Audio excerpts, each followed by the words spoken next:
I'm struggling. It's a crazy time for everyone. It's just gone crazy the last few months, and it really has.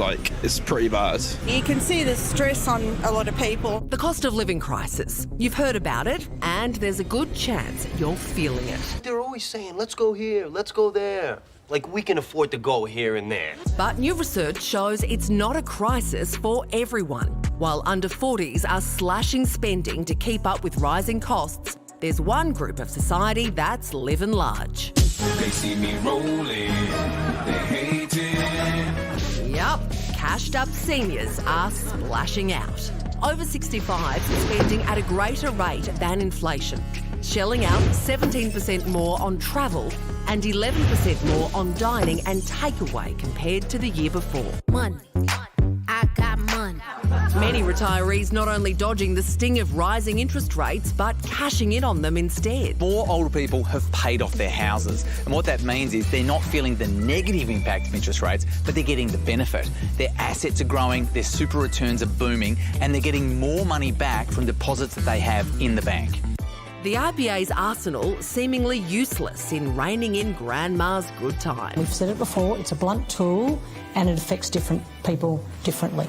Meanwhile, all those cruises and dinners are contributing to inflation, which is driving interest rate rises and hitting young people hard. The RBA wants to curb spending, and the big lever it can pull is interest rates. We're using this one big stick, and really that's whacking younger people more than older people. 25 to 29-year-olds forced to cut back on both essential and discretionary spending. We've got higher mortgages or rent rates. We probably are on lower incomes and we're saving for the future.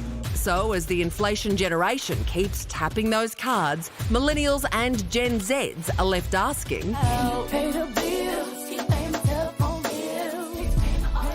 well, economics correspondent Rachel Clun has been following this report and joins us now. Rachel, look, it's pretty easy to be a boomer basher, isn't it? But can we really blame Nan and Pop for having a bit of fun in their twilight years?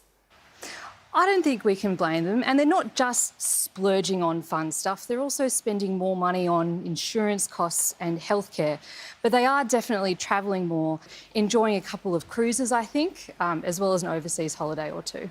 Rachel, are they not travelling more and eating out less because they can be at home less because they've got young people living with them still and they've got to get out of the house? But potentially that's the case. And they've definitely put off travelling until a bit later than some of the younger people. You know, they've waited a bit longer after the end of the really crunchy part of the pandemic to start travelling again. I think maybe feeling a little bit safer in their health and able to go out and enjoy the things they did before the pandemic.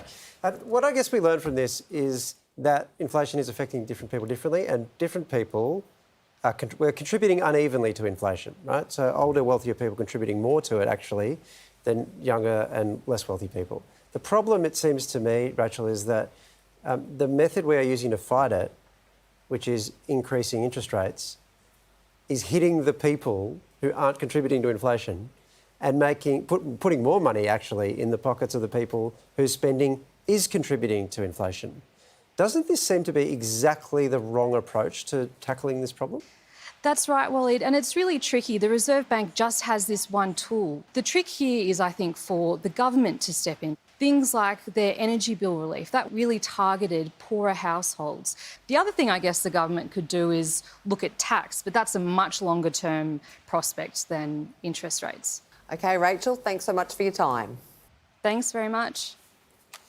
I hate it when these wars kind of happen between the generations. It just seems so I think it's petty. a trick. Yeah. I think now whenever anyone says, look over there, that you should actually look over there. Yeah. But where would you look? Yeah, what does that mean? Well, because I just don't think...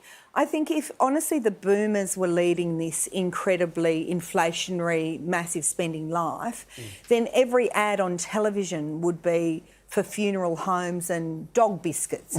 Do you know what I mean? Yeah, but they're not spending it on funerals. We should be clear about that. But there are other things that factor into sticky inflation. I know, but every media group in the world aims at the 18 to 54's top end. No one's aiming at the boomers. If they're these big spenders, why not? But the Combank isn't, and they're the ones whose research is doing. I think in this, I know what you're saying, but I think in this case it stands to reason. It's not that it's just about age. It's really about whether you've got a mortgage and whether you've got lots of disposable income so that interest rates don't hurt you. And who will they be? Well, they'll be older people because they spent 30 years paying off their mortgage. And it'll be wealthier people who've either paid off their mortgage quickly or can do that and still have a lot of disposable cash. So I think that's actually probably... But always those social wars are designed to distract you from what you should... So really what you're trying to do is incite people to be angry at boomers for having a life that every Australian should be able to have. No, I don't think it's that. I think it's about government policy. So I don't think anyone should be angry at boomers or even at wealthy people per se. I think it's about the policy settings, like what you do in response. And the problem I have is if we're going to put all the pressure on the Reserve Bank to deal with it, well, it seems from this, they're now just going to go on punishing the people that aren't going to help you solve the problem. And it does the opposite. Yeah, and this is where I think the stage 3 tax cuts, even though they haven't come in and they're not contributing to inflation right now. When are they coming in? Next July? July 1 next year. Wow. But how are we going to pay for our cruises? Oh no, that'll be well gone. Right. Yeah. Unless you're a cruiser, in which case we have to talk. It's a different conversation.